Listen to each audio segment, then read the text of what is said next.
Hello student, मैं हूं Irfan Ali sir और आज हम पढ़ने वाले हैं कक्षा 12वीं के लिए गैर व्यावसायिक संस्थानों से क्रियात्मक गणित यानी नॉन प्रॉफिट ऑर्गेनाइजेशन का गणित।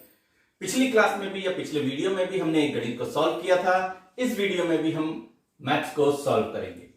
तो ये रहा आपकी स्क्रीन पर मैथ्स जिसे मैं पढ़ रहा हूं। निम्नलिखित विवरण से 31 मार्च 2018 को समाप्त होने वाले वर्ष का चेतन क्लब का प्राप्ति एवं भुगतान खाता बनाइए। रोकड़ शेष 1 अप्रैल 2017 4,390 रुपए, चंदा प्राप्त गत वर्ष का 6,000 रुपए, चालू वर्ष का 33,000 रुपए, आगामी वर्ष का 4,000 रुपए, दान प्राप्त 8,000 रुपए, प्रवेश शुल्क 4,300 रुपए, किराया प्राप्त 5,250 रुपए, विद्युत खर्च 3,440 रुपए, मजदूरी 500 रुपए, ब्याज प्राप्त 2,950 रुपए, बीमा शुल्क 310 रुपए, मुद्रण एवं लेखन सामग्री 350 रुपए और विविध व्यय 900 रुपए, वेतन 16,000 रुपए, सचिव का मानदेय 7,500 रुपए, क्लब के भवन का किराया 1,750 रुपए उपार्जित, मुद्रण व लेखन सामग्री के 150 रुपए अदत्ते हैं। यह रहा हमारा प्रश्न जिसे अब हम सॉल्व करेंगे। सबसे पहले मैंने आपको बताया हूं कि प्राप्ति भुगतान खाते के प्रारूप में सबसे पहले उस संस्था का नाम लिखेंगे जिस संस्था का हम प्राप्ति भुगतान खाता बना रहे हैं। इसलिए सबसे प्रारंभ में यहां पर लिखा जाएगा चेतन क्लब, उसके नीचे प्राप्ति एवं भुगतान खाता, उसके नीचे तारीख लिखी जाएगी। यहां पर तारीख है हमारे पास, हमारे खाते बंद हो रहे हैं 31 मार्च 2018। तो लिखेंगे हम 31 मार्च 2018 को समाप्त होने वाले वर्ष के लिए। इसके नीचे प्रारूप बनाएंगे हम प्राप्तियां, भुगतान, विवरण, राशि, विवरण, राशि। जैसा कि मैंने आपको पहले भी बताया हूं कि प्राप्ति भुगतान खाते का प्रारंभ पिछले वर्ष की रोकड़ बाकी या रोकड़ शेष से होता है। इस गणित में हमारे को रोकड़ बाकी दी गई है या रोकड़ शेष दिया गया है 1 अप्रैल 2017 को 4,390 रुपए। तो सबसे पहले लिखेंगे हम प्राप्ति पक्ष में यानी प्राप्तियों साइड, सबसे पहले लिखेंगे शेष आगे लाया गया 4,390 रुपए। इसके बाद लिखेंगे विभिन्न प्राप्तियां, जो अन्य प्राप्तियां हमारे को प्राप्त हुई हैं, सारी की सारी प्राप्तियों को हम प्राप्ति पक्ष में लिखेंगे। चंदा प्राप्त यहां दिया हुआ है हमारे को गत वर्ष का चंदा 6,000 रुपए, चालू वर्ष का चंदा 33,000 रुपए और आगामी वर्ष का चंदा 4,000 रुपए। जो भी हमको प्राप्त हुआ है प्राप्ति पक्ष में चालू वित्तीय वर्ष में, हम उसे सभी मदों को, सारी प्राप्तियों को हम प्राप्ति भुगतान खाते के प्राप्ति पक्ष में लिख लेंगे। तो सबसे पहले लिखेंगे हम गत वर्ष का चंदा 6,000 रुपए, फिर लिखेंगे चालू वर्ष का 33,000 रुपए और आगामी वर्ष का 4,000। इस तरीके से इन तीनों चंदों का योग या टोटल हुआ 43,000 रुपए, जिसे हम राशि के कॉलम में लिखेंगे। फिर अगली हमारी प्राप्ति है दान प्राप्त। तो प्राप्ति पक्ष में लिखेंगे दान से 8,000 रुपए।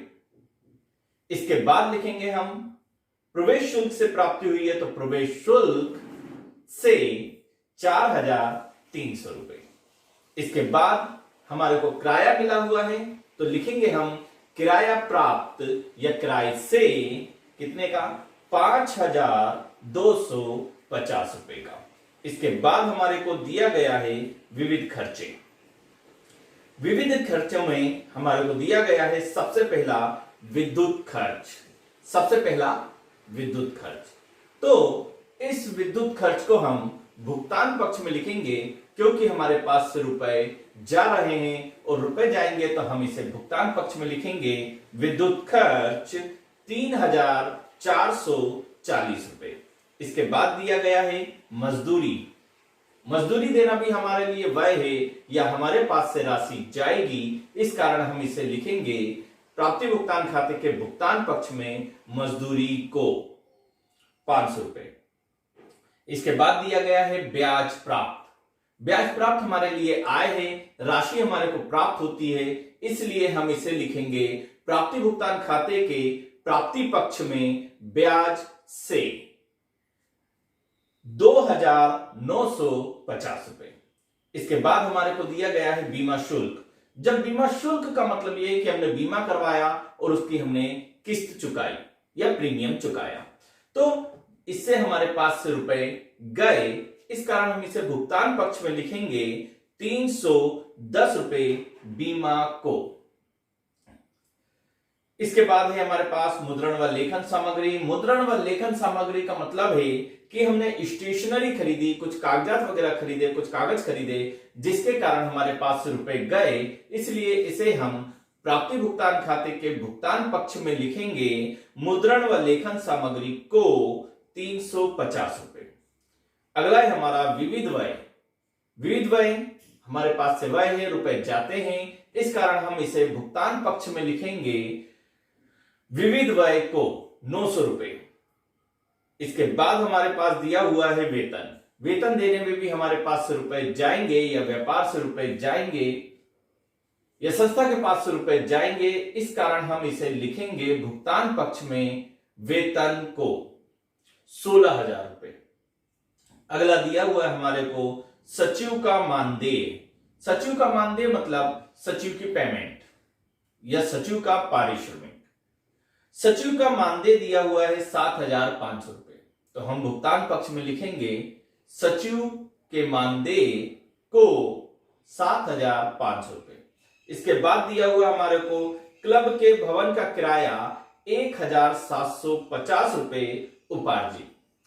यूं कह लूं कि प्राप्ति भुगतान खाते में किसी प्रकार का कोई समायोजन नहीं किया जाता है, या फिर मैं यूं कह लूं कि उपार्जित का मतलब होता है कि ऐसी सेवाएं जो हमने प्रदान कर दी है परंतु अभी तक हमारे को उसकी आय प्राप्त नहीं हुई या राशि प्राप्त नहीं हुई। राशि प्राप्त ना होने के कारण हम इसे प्राप्ति भुगतान खाते में नहीं लिखेंगे, क्योंकि जो रुपए मिले या जो रुपए हमने भुगतान कर दिए सिर्फ उन्हीं का लेखा हम प्राप्ति भुगतान खाते में करते हैं। तो यहां पर उपार्जित का लेखा नहीं होगा क्योंकि अभी हमारे को राशि प्राप्त नहीं हुई। अगला है मुद्रण व लेखन सामग्री अदत्य। अदत्य का मतलब होता है कि ऐसी सेवाएं जो हमने ले ली लेकिन अभी तक हमने भुगतान नहीं किया, यानी मैंने सामने वाले की पेमेंट नहीं किया। कार्य ले लिया उससे, अभी पेमेंट नहीं किया, पेमेंट नहीं करने के कारण मेरे पास से पैसे नहीं गए, अतः इसे मैं प्राप्ति भुगतान खाते में नहीं लिखूंगा क्योंकि मेरे पास से अभी रुपए नहीं गए हैं, या यूं कह लीजिए कि किसी भी प्रकार का कोई समायोजन नहीं किया जाता है। अब हम प्राप्ति भुगतान खाते के सबसे पहले प्राप्ति पक्ष का योग लगाएंगे, क्योंकि मैंने आपसे कहा है कि प्राप्ति पक्ष का योग सदैव भुगतान पक्ष के योग से ज्यादा होता है। इस कारण हम प्राप्ति पक्ष का योग लगाएंगे। पहले सबसे पहले दिया हुआ है 4,390 रुपए, फिर चंदे के 43,000 रुपए, फिर 8,000, उसके बाद 4,300, फिर 5,250 रुपए, फिर 2,950 रुपए। इस तरीके से इन सब का टोटल आ रहा है 67,890 रुपए, यानी 67,890 रुपीज। इसके बाद हम भुगतान पक्ष का योग लगाएंगे। भुगतान पक्ष में दिया हुआ है हमारे को मद 3,440 रुपए, 500 रुपए, 310 रुपए, 350 रुपए, 900 रुपए, 16,000 रुपए, 7,500 रुपए। इस तरीके से इन सब का टोटल आ रहा है 29,000 रुपए, जिसे हम प्राप्ति पक्ष में से घटा देंगे। प्राप्ति पक्ष का योग था हमारे पास 67,890 रुपीज, उसमें से हमने घटा दिए 29,000, तो हमारे पास बैलेंस बचा 38,890 रुपीज यानी 38,890 रुपए, जिसे हम भुगतान पक्ष में लिखेंगे और लिखेंगे शेष आगे ले जाएगा। यह भी हमारा रोकड़ शेष या रोकड़ बाकी है। इस तरीके से यह हमारा पूरा गणित सॉल्व हुआ।